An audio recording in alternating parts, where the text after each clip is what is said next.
तव्हां कॾहिं गौर कयो आहे त जिस्म में अक्सर कुझु अहिड़ियूं अलामतूं बि ज़ाहिर थियण लॻंदियूं आहिनि जिन खे तव्हां अॻु में कॾहिं बि नोट नाहे कयो हूंदो। हक़ीक़त में इहे अलामतूं तव्हां खे सिहत जी सूरत हाल खां आगाह कंदियूं आहिनि जेके जिस्म में कंहिं विटामिन या मिनरल जी खोट ॾांहुं इशारो थी सघनि थियूं। हिते असां अहिड़ियुनि ई 7 अलामतुनि जो ज़िक्र कंदासीं जिन खे महसूस करे तव्हां सिहत बाबति ॼाणे बीमारीअ जी सूरत में वक़्त सिर इलाज कराए सघो था। नंबर 1, हाज़मो बहितर न थियणु। जेकॾहिं कंहिंखे कब्ज़ आहे त उन जो मतिलबु उन जो हाज़मे वारो निज़ाम दुरुस्त कमु नथो करे। खेसि डॉक्टर सां राब्तो करणु घुर्जे ऐं गॾोगॾु ग़िज़ा में तब्दीली आणणु घुर्जे।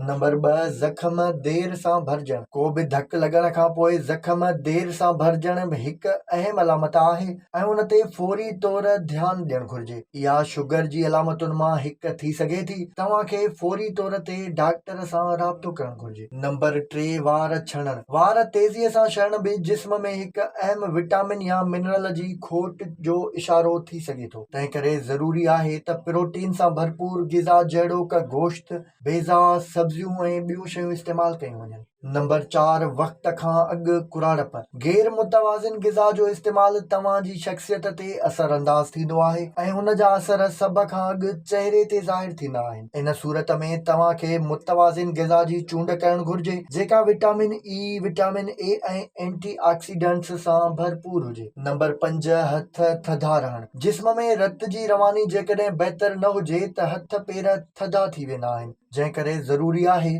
त ग़िज़ा में मच्छीअ सां गॾु आयोडीन जो इस्तेमालु वधायो वञे। इन सां गॾु तव्हां ॾही ऐं बेरीज़ जो इस्तेमालु बि करे सघो था। नंबर 6, ॾंद पीला थियणु। विटामिन सी जी खोट महारुनि ऐं ॾंदनि जी कमज़ोरी जो सबबु बणिजंदी आहे। तंहिं करे मिठियुनि शयुनि बदिरां विटामिन सी सां भरपूर ग़िज़ा जहिड़ोक लीमे ऐं नारंगीअ जो इस्तेमालु वधायो वञे।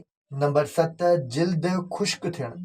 चमड़ी ख़ुश्क थियण जी अलामत खे बि नज़रअंदाज़ नथो करे सघिजे। इहो विटामिन ए जी खोट ॾांहुं इशारो हूंदो आहे। तंहिं करे अहिड़े मसइले जो शिकार माण्हुनि खे सावनि पननि वारियुनि सब्जियुनि ऐं गजरुनि खे पंहिंजी ग़िज़ा जो हिसो बणाइणु घुर्जे। विज़िट कयो अवामी आवाज़ मीडिया ग्रुप जी वेबसाइट awamiawaz.pk